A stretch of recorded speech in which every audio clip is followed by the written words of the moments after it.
sa Papa Dudut Stories, ikaw ay hindi nag-iisa.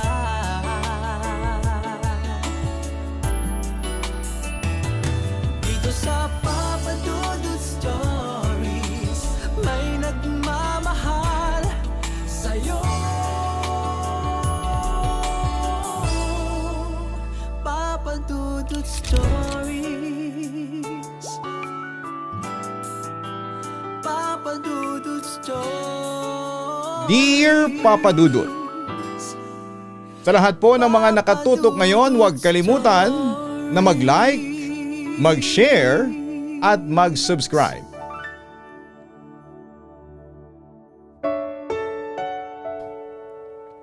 Magandang araw po sa inyong lahat. Ako si Naneth, simple lang ang buhay namin.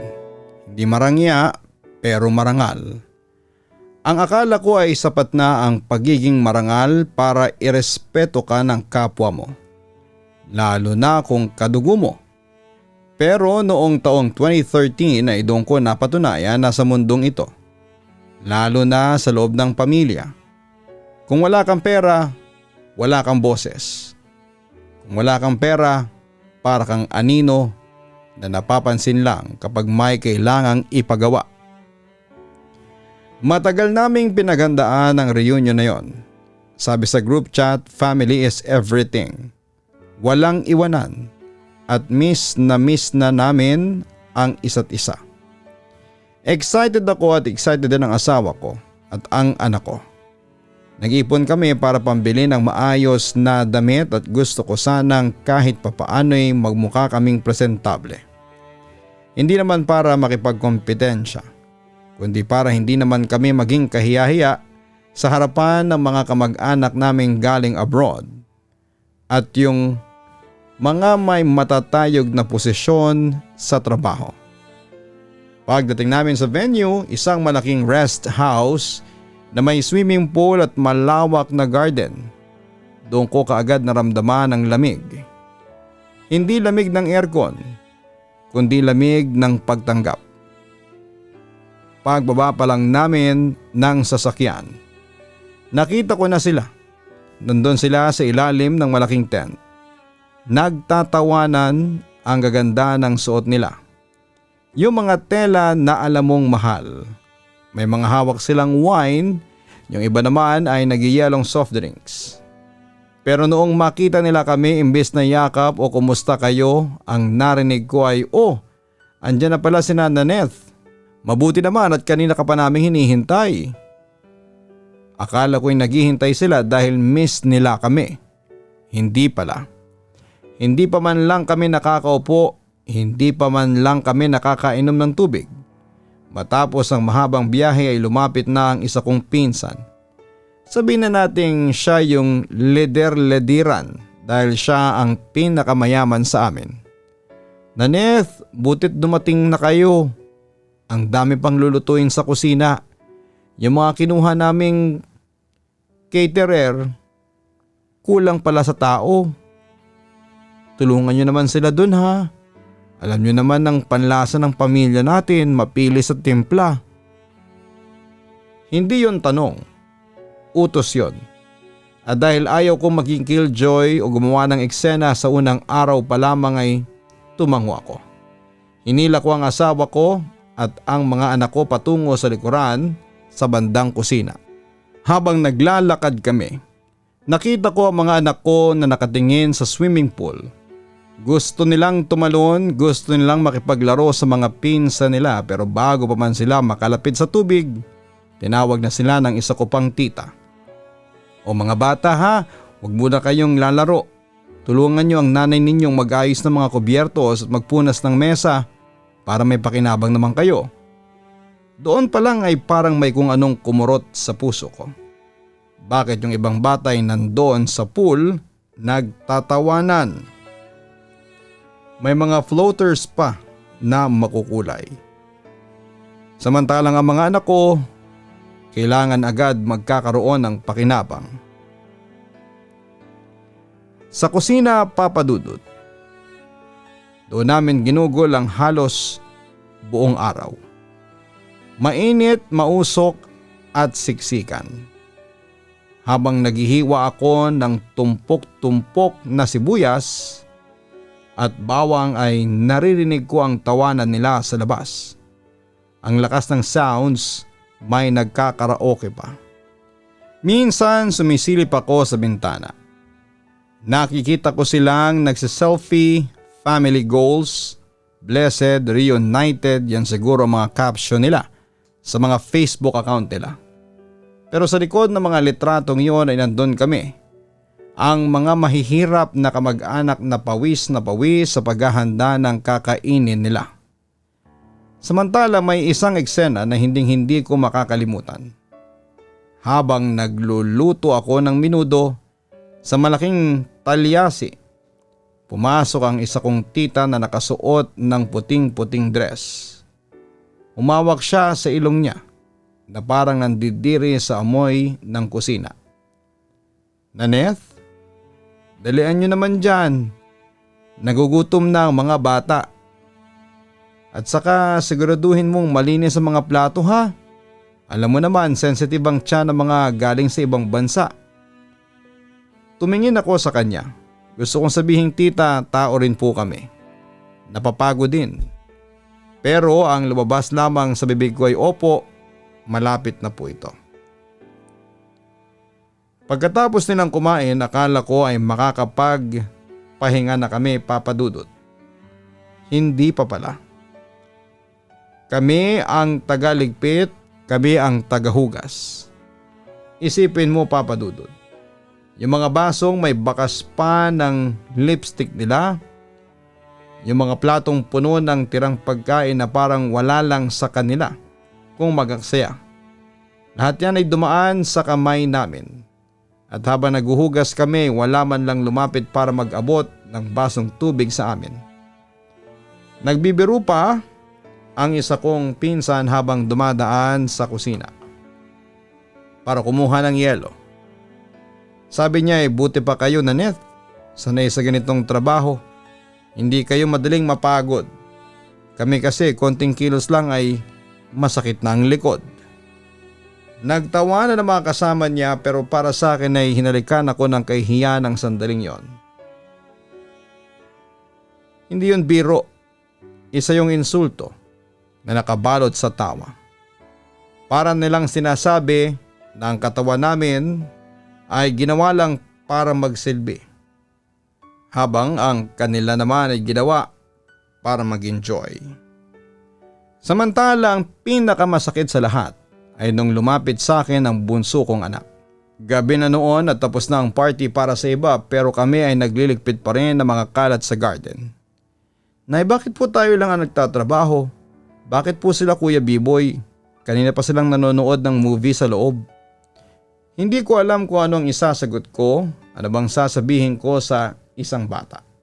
Na dahil mas marami silang pera, sila ang hari at reyna.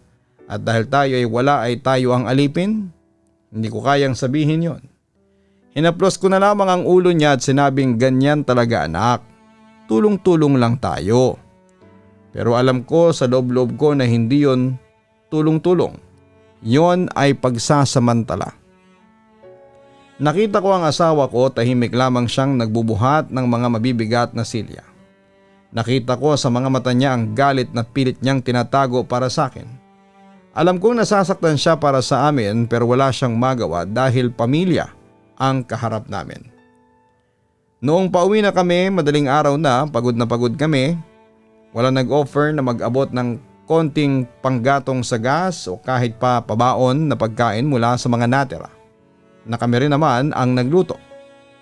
Noong nagpapaalam kami ay halos hindi na sila lumingon mula sa kanilang mga cellphone. Sige, ingat kayo ha, sabi lang nila. Parang isang kasambahay na pinauwi matapos ang isang shift. Walang salamat sa pagtulong, walang pasensya na at napagod kayo. Sa loob ng sasakyan habang pauwi, doon bumagsak ang lahat ng luha ko. Tahimik lamang ako nakatingin sa labas ng bintana. Pero hindi ko mapigilan ang hagulhol. Doon ko naramdaman ang hirap palang maging mahirap sa gitna ng sariling pamilya. Mas masakit pa sa sugat ng kutsilyo ang maramdamang hindi kabilang sa mga taong kinalakhan mo. Doon kami nag-usap ng asawa ko at sabi ko sa kanya ay hindi na mauulit pa ito. Sabi niya, Naneth, pamilya natin sila. Sumagot ako, kung pamilya ang tingin nila sa atin, hindi nila tayo itatrato na parang basahan. Hindi ko palalakihin ang mga anak ko sa ganitong klase ng kapaligiran. Hindi ko hayaang masanay silang yumuko sa mga taong ang tanging basihan ng respeto ay ang laman ng bulsa. Simula noon ay hindi na muna kami sumasali pa sa mga reunion. Sa tuwing may nag-iimbita ay lagi kaming may dahilan. May sakit, may trabaho o may ibang lakad. Sa totoo lang ay wala kaming ibang lakad, gusto lang namin protektahan ang aming dignidad. Marami ang nagsasabi, ang arte nyo naman o kaya ay nagtanim kayo ng galit. Hindi ito galit. Ito ay pagmamahal sa sarili. Natutunan ko ng panahon na yon na hindi lahat ng may parehong apelyido ay pamilya. Ang totoong pamilya ay hindi ka hayaang mapagod habang sila ay nagpapakasaya. Ang totoong pamilya, iaalok sa iyo ang silya bago ang utos. Kaya kahit simple lang ang handaan namin tuwing Pasko o Bagong Taon. Kahit kami-kami lang na mag-aama ay masaya kami. Walang utos, walang hiyawan, walang nang mamaliit. Mas pipiliin ko ng kumain ng tuyo na may kasamang respeto kesa sa lechon na ang kapalit naman ay ang aking dangal. Pero Papa Dudut, may kasabihang ang pinakamatamis na higanti ay hindi sa pagganti ng masama kundi ang pagiging matagumpay sa buhay. Makalipas nga ang mahigit 10 taon mula ng masakit na reunion na yon, hindi ko akalain ang pamilya naming itinuring na tagahugas lang ng pinggan ay magiging iba na ang katayuan. Nagsimula kami sa pinakamaliit na paraan. Nag-usap kami ng asawa ko. Sabi ko ay magsa-sideline tayo. Dahil bahusay akong magluto. Yung husay na ginamit lang nila para gawin akong utusan, naisipan kong gamitin yon para sa sarili ko. Nagsimula akong magluto ng kakanin at ulam na itinitinda ko sa tapat ng bahay namin. Gigising ako ng 3:00 ng madaling araw sa oras na yon. Malamig ang simoy ng hangin at tahimik ang paligid. Pero ang ingay ng isip ko. Naalala ko yung mga mukha nilang nagtatawanan habang ako ay pawis na pawis. Yon ang nagpapagising sa akin.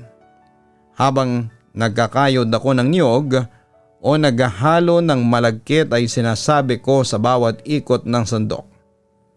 Para sa mga anak ko ito. Para hindi na sila ituring na kasambahay ng sarili nilang kadugo. Ang asawa ko naman pagkatapos ng trabaho niya bilang driver, hindi muna uuwi para magpahinga. Sasabak pa siya sa pag-aayos ng mga sirang gamit ng mga kapitbahay. Kung ano-ano ang mga pinasok niya, tubero, electrician, kargador. Minsan uuwi siya pero puro grasa ang kamay niya. Pagod na pagod ang mga mata. Masakit tingnan pero pag tinitingnan namin ang isa't isa ay alam naming may patutunguhan ang lahat ng ito. May mga gabi noong 2015 na umiiyak ako ng patago sa banyo. Kasi naman ang hirap. Minsan mahina ang tinda, minsan naman ay biglang nagkakasakit ang mga bata. Kaya yung kakarampot na ipon namin, pambili na sana ng dagdag na gamit sa kusina ay napunta sa gamot. Naalala ko pa, may isang beses na kailangan ng bunso ko ng bagong sapatos. Para sa school dahil butas na yung luma niya. Wala kaming pera noon. Nakita ko siyang pinagtitiisan yung sapatos na nilagyan lamang niya ng karton sa loob para hindi pumasok ang tubig ulan. Nadurog ang puso ko. Gusto ko sanang humiram ng pera sa mga kamag-anak namin. Pero tuwing hahawakan ko ang cellphone ko, naalala ko yung tingin nila sa akin noong reunion. Yung tingin na parang dumi ako sa sahig. Hindi, sabi ko. Kahit magdildil kami ng asin ay hindi ako lalapit sa kanila. Doon ako natutong magdiskarte ng husto. Nag-online selling ako, nag-resell ng kung ano-ano damit gamit sa bahay, kung ano-ano basta marangal. Ang mga anak ko imbis na magreklamo, sila pang tumutulong sa aking magbalot ng mga orders. Ang laki ng pasasalamat ko sa kanila kasi hindi sila naging pasaway. Naintindihan nila na ang bawat pisong kinikita namin ay dugo at pawis ang puhunan. Noong 2018 ay nagkaroon kami ng pagkakataon na makakuha ng maliit na pwesto para sa hardware supplies. Bakit hardware? Kasi ang asawa ko ay bihasa na sa pag-aayos ng kung ano-ano. Kaya alam niya ang bawat tornilyo at tubo na kailangan ng mga tao. Ginamit namin yung lahat ng naipon namin. Pati yung mga barya sa alkansya ng mga bata ay pinagsama-sama namin. Nung unang buwan ay wala kaming masyadong benta. Upo lang kami doon, naghihintay ng customer. Pero hindi kami tumigil, naging tapat kami sa presyo at sa serbisyo. Kapag may bumibili ng kahit na isang pirasong pako, sinasamahan namin ang ngiti at pasasalamat. Unti-unting nakilala ang tindahan namin. Doon kayo kay Naneth, hindi sila madaya. Sabi ng mga kapitbahay, mula sa pako at tornilyo naging semento at pintura. Hanggang sa dumating ang panahon na kami na ang kinukunan ng mga kontraktor sa lugar namin. Habang lumalaki ang negosyo, hindi namin nakalimutan ang edukasyon ng mga bata. Yun ang pinakaimportanteng higante para sa akin. Gusto ko kapag umarap sila sa mga pinsa nilang mata pobre, hindi lang sila may pera, kundi may pinag-aralan. Pinatapos namin ang panganay namin sa pagiging engineer. Iyak ako ng iyak noong graduation niya. Naalala ko yung sinabi ng tita ko noon na may pakinabang naman kayo dito. Ngayon, ang pakinabang ng anak ko ay hindi ang magpunas ng mesa, kundi ang magdisenyo at gumawa ng mga gusali. Ang sumunod naman ay naging accountant. Sabi ko sa kanya, anak, ikaw na ang bahala sa records ng tindahan natin. Yung bunso naman ay kumuha ng business management para mas lalo pang palaguin ang pinagsikapan namin. Sa loob ng maraming taon, Papa Dudut, hindi lang ang bank account namin ang nagbago, kundi ang buong pagkatao namin. Hindi na ako yung Naneth na laging nakayuko. Natuto ako mag-ayos ng sarili, bumili ng maayos na damit, hindi para magyabang kundi para bigyan ng halaga ang sarili ko. Natuto rin kaming bumili ng sariling bahay at sasakyan. Nung unang gabi namin sa bagong bahay, hindi ako makatulog. Pinanood ko ang mga anak ko sa mahimbing na pagtulog sa sarili nilang mga kwarto. Wala nang siksikan, wala nang tulo ang bubong. Naalala ko yung 2013 reunion, kung hindi siguro nangyari yung pambabastos nila sa akin, sa amin, ay baka naging kampante lamang kami sa hirap. Baka hanggang ngayon ay umaasa pa rin kami sa swerte. Sa totoo lang, yung sakit na ibinigay nila, yon ang naging pinakamahalagang regalo sa amin. Tinulak nila kami sa bangin kaya natuto kaming lumipad. Samantala isang araw bandang 3:00 kakatapos lang ng malakas na ulan, kaya medyo malamig ang simoy ng hangin sa labas ng hardware store namin. Nakaupo ako sa likod ng counter. Nag-aayos ng mga resibo at tinitingnan ang inventory ng mga semento at bakal. Malaki na ang tindahan namin ngayon, maliwanag, maayos ang pagkakadisplay ng mga gamit at may 3 tauhan na kami na tumutulong sa pagbubuhat. Busy ako sa pagko-compute nang tumunog ang bell sa may pintuan. Hudyat na may pumasok na customer. Sandali lang po, sigaw ko. Hindi pa ako tumitingala dahil tinatapos ko lang yung huling row ng numbers.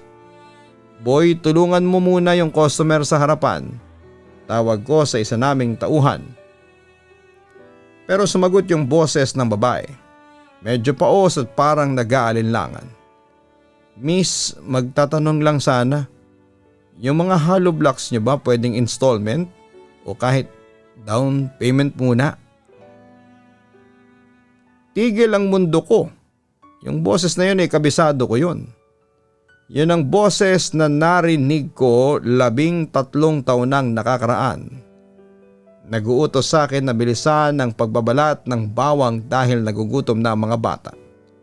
Yun ang boses ni Ate Mila, ang pinsang kong tinitingala ng lahat noon dahil siyang reyna ng pamilya. Dahan-dahan akong tumingala at doon ko siya nakita. Papadudot, kung hindi ko siya kilala ay baka hindi ko siya mamukaan. Malayo na siya sa Ate Mila na nakasuot ng mamahaling puting dress noon sa reunion. Ngayon suot niya isang lumang t-shirt na kupas na ang kulay at tsinelas na manipis na ang swelas. Ang buhok niya ay magulo at ang mga mata niya ay may malalim na eye bags. Bakas ng maraming gabing puyat at problema. Nakatayo siya sa harapan ng counter. Nakayuko at nilalaro ang mga daliri niya. Halatang nahihiya siya. Sa pagkakataong yun ay hindi niya pa ako namumukaan dahil nakasuot ako ng salamin at maayos ang ayos ko. Magkano po bang kailangan niyo, ma'am? Tanong ko. Sinadya kong gawing formal ang boses ko. Kahit mga 200 piraso lang muna sana, miss. Kasi yung pader namin sa probinsya gumuho nung nakaraang bagyo. Wala pa kasing budget kaya baka pwedeng makiusap. Sabi niya at hindi pa rin tumitingin sa akin. Tumayo ako at tinanggal ang salamin ko. Ate Mila, ikaw ba yan? Parang binuhusan siya ng malamig na tubig. Dahan-dahan siyang tumingala noong magtagpo ang mga mata namin ay nakita ko ang gulat at pagkalito at pagkatapos ay ang matinding hiya. Literal na napatras siya ng isang hakbang. Naneth? Bulong niya. Napatingin siya sa paligid ng store. Tumingin siya sa karatula ng tindahan kung saan ay nakasulat ang pangalan namin. Sa inyo to? Ngumiti ako. Hindi yung ngiting nangungutya kundi yung ngiting kalmado. Oo ate, amin ito ng asawa ko. Halos 7 taon na rin kami dito. Halika, maupo ka. Boy, ikuha mo nga ng malamig na tubig at tinapay si Ate Mila. Tumanggi siya noong una. Wag na Naneth, nakakahiya naman. Magtatanong lang naman sana ako. Ate, maupo ka. Huwag kang mahiya. Pilit ko sa kanya. Inalalayan ko siya sa silya sa tapat ng table ko. Yung silyang iyon ay komportable at malambot. Ibang-iba sa mga silyang kahoy na pinagpupwestuhan namin noon sa kusina habang sila ay naka-aircon. Habang umiinom siya ng tubig ay nanginginig ang mga kamay niya. Doon niya ikinuwento ang lahat. Yung negosyo nila noon nalugi dahil sa maling pamamalakad. Yung mga kamag-anak naming matatayog noon, nagkanya-kanya na nung wala ng perang makukuha sa kanila. Ang masakit pa, yung bahay na pinagmalaki nila noon na isang lana at na foreclose. Hindi ko akalain, Naneth, sabi niya habang nakatitig sa baso. Noong narinig ko na may malaking hardware dito sa bayan, hindi ko alam na sa inyo pala. Balita ko kasi umasenso na kayo pero hindi ko akalaing ganito kalaki. Tumingin siya sa akin, may luha na sa mga mata niya. Naneth, pasensya ka na ha. Yung dati, yung trato namin sa inyo. Alam mo tuwing naalala ko yun. Lalo na ngayon. Ako naman ang nasa ibaba sobrang nagsisisi ako. Sa totoo lang, ng mga oras na yon ay pwede ko siyang hiyain. Pwede ko siyang sagutin ng bakit ka sa akin lumalapit ngayon?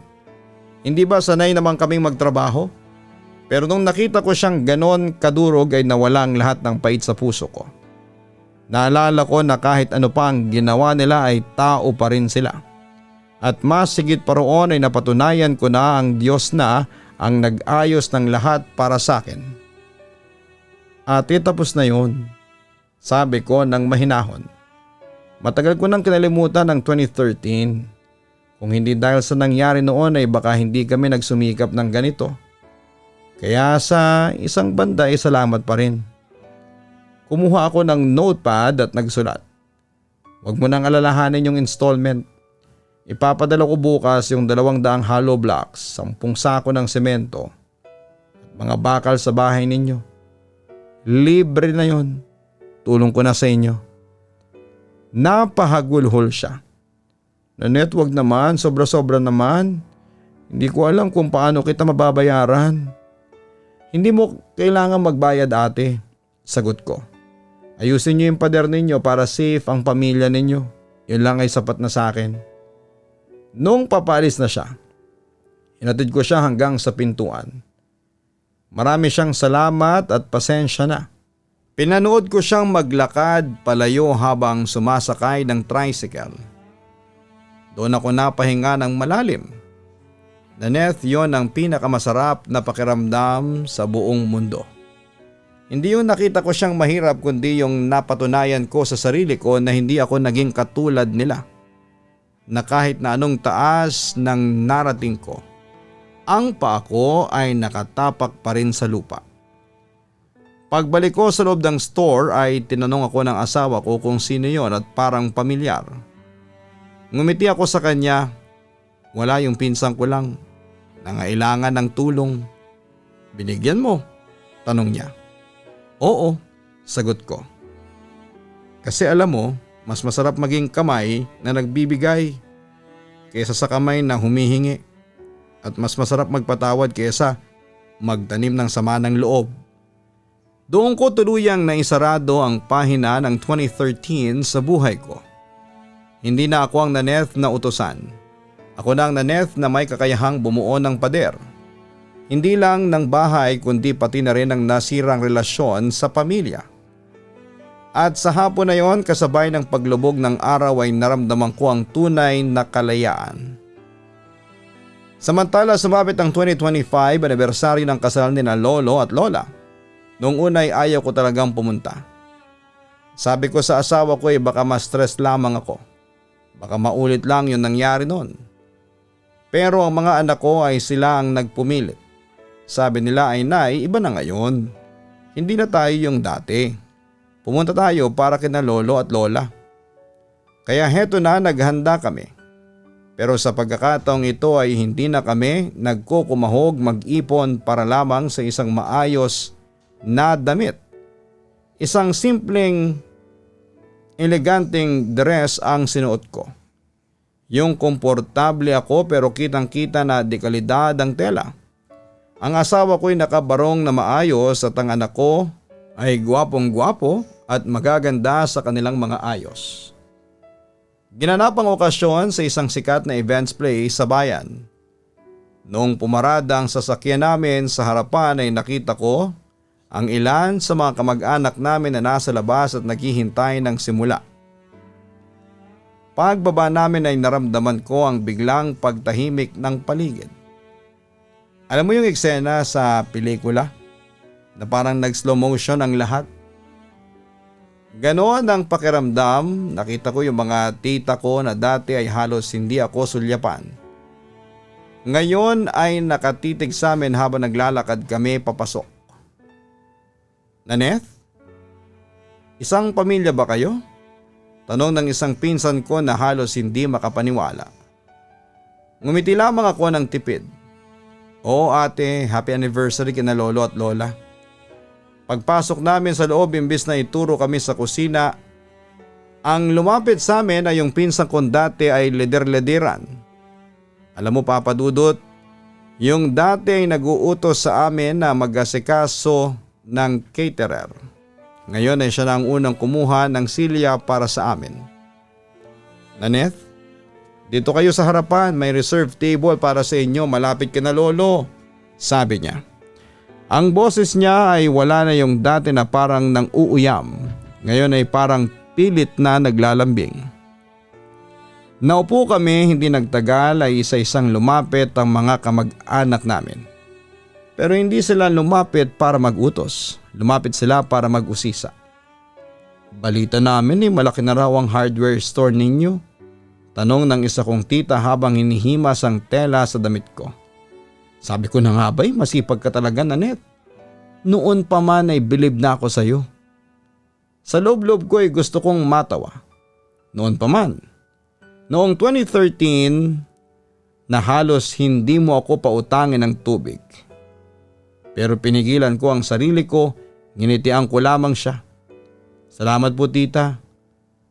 Pagpapala lang po ng Diyos at konting tiyaga.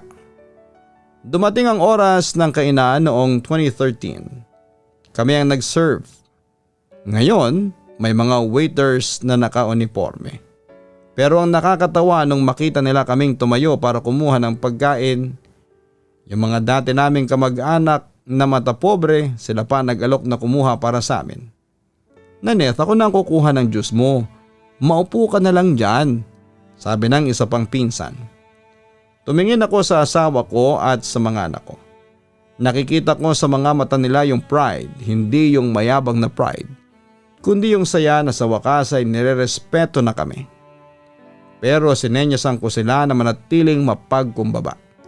Kumuha kami ng sarili naming pagkain, hindi kami nagpaka-importante.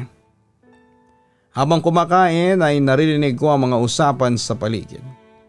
Yung mga dati naming kamag-anak na mayayaman ngayon ay puro reklamo tungkol sa hirap ng buhay. Sa utang at sa mga anak nilang hindi makahanap ng trabaho. Samantalang kami ay tahimik lamang na nakikinig. Hindi namin pinangalandakan na ang panganay namin ay engineer na o ang pangalawa ay accountant na. Sapat na sa amin na alam namin ang katotohanan. May isang tito kami na lumapit sa asawa ko. Boy, baka naman pwedeng pautang ng pang-down sa motor. Alam mo naman medyo gipit kami ngayon. Tumingin sa akin ang asawa ko, alam ko ang iniisip niya. Pero bago pa siya makasagot ay ako na ang nagsalita. Tito, pasensya na po ha, pero ang hardware namin ay para sa pamilya at sa negosyo. Pero kung gusto niyo po ay pwedeng mamasukan yung anak ninyo sa amin bilang delivery driver para may sarili siyang kita. Biglang tumahimik si Tito. Mukhang hindi niya inaasahan ang sagot ko.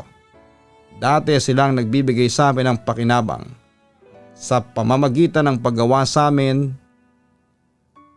na utusan.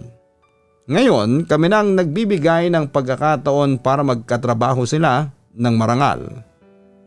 Bago matapos ang gabi ay lumapit ako kina lolo at lola. Nagabot ako ng isang maliit na sobre. Regalo namin para sa kanila. Hindi ko na kailangang sabihin kung magkano ang laman pero sapat na yon para makapagbakasyon silang dalawa ng komportable. Noong palis na kami muling lumapit ang pinsang kong mata pobre noon. Nanette, pasensya ka na ulit sa lahat ha. Salamat, sana'y hindi ka pa rin nagtatanim ng galit. Tumingin ako sa kanya ng diretsyo. Wala na yun ate, sa totoo lang. Kung hindi dahil sa inyo baka hindi kami naging ganito katatag. Salamat sa lahat. Sumakay kami sa sasakyan namin. Habang nagmamaneho ang asawa ko, paalis ng venue ay tinignan ko ang mga anak ko sa backseat. Masaya silang nagkwekwentuhan, walang bahid ng pagod o kahihiyan. Doon ko naramdaman na tapos na talaga ang laban. Ang pagbabalik sa okasyong yon ay hindi para ipangalandakan ng yaman, kundi para patunayan na ang respeto ay hindi nakukuha sa pananakit ng kapwa, kundi sa pagpapakita ng dignidad sa kabila ng lahat. Pag-uwi namin sa bahay, tahimik kaming nagkape. Walang halong drama, walang halong yabang. Ramdam namin ang kapayapaan. Nanette, yun ang pinakamasarap na pakiramdam. Yung alam mong ang gulong ng buhay ay umikot na. At ikaw ay nananatili kang tao sa gitna ng lahat ng ito. At yun na nga papadudot, sa kabila ng mga nangyari sa amin noong 2013 ay hindi kami gumanti at sa halip ay ginantihan namin sila ng kabutihan. Masarap sa pakiramdam. Yung walang galit sa dibdib mo. Minsan ay kailangan mong mapahiya o maapi para magsumikap ka. Pero yung sakit na nararamdaman namin noong family reunion noong 2013 ay hindi namin ginamit sa negatibong paraan. Bagkus ay naging inspirasyon pa namin ito para bumangon sa buhay. Papa Dudut, ito ang totoong kwento ng aking pamilya. Sana'y mabasa mo ito at mapiling i-upload sa Papa Dudut Stories. Thank you and God bless po sa inyong lahat. Lubos na nagpapasalamat, Naneth.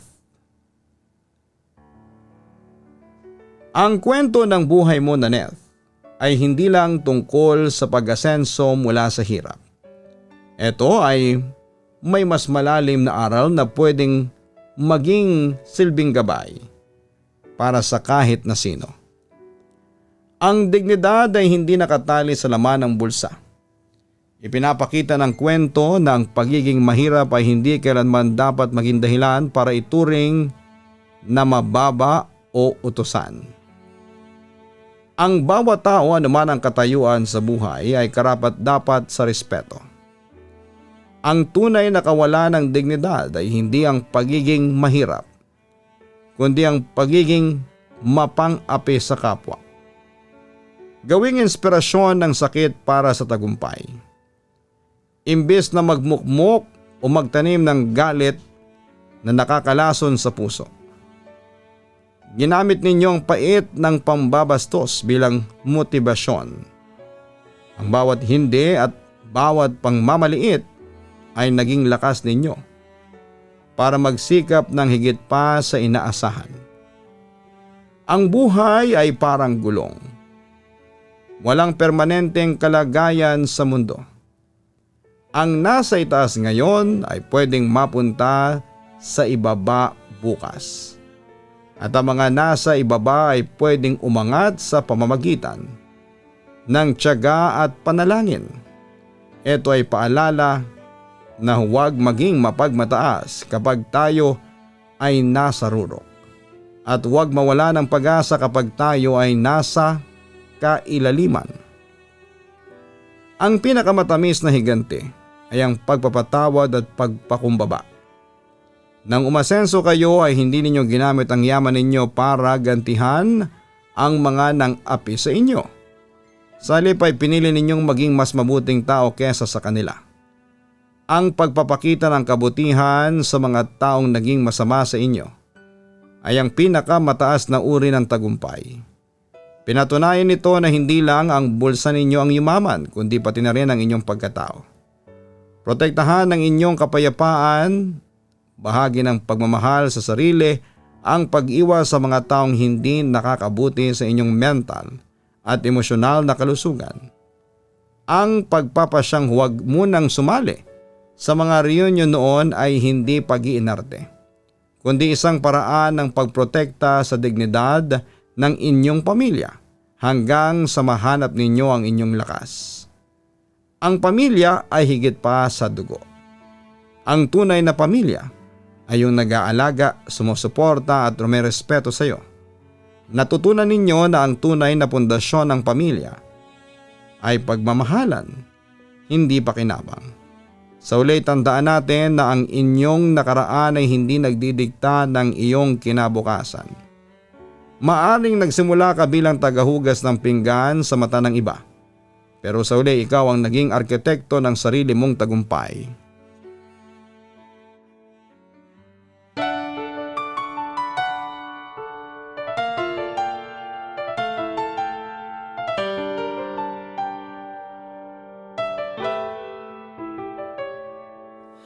Ang buhay ay mahiwaga, laging may lungkot at saya. Sa Papa Dudut Stories, laging may karamay ka.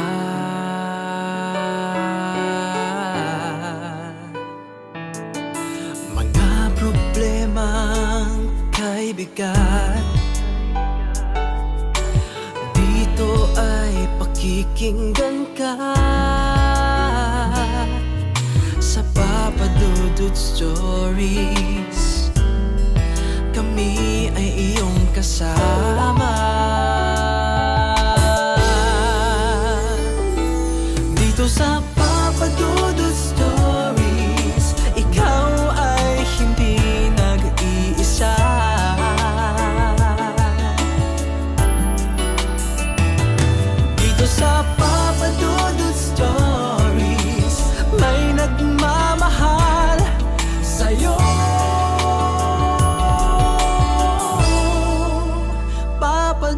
Dudut Stories.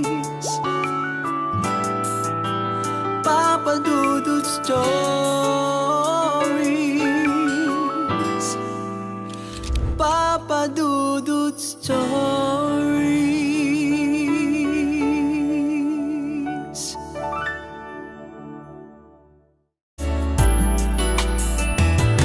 Dito sa Papa Dudut Stories, may nagmamahal sa'yo. Papa Dudut Stories. Papa Dudut Stories. Hello mga ka-online, si Papa Dudut po ito. Nag-enjoy ka ba sa ating kwento ngayong araw? Huwag kalimutan na i-share, mag-like at mag-subscribe. Maraming salamat po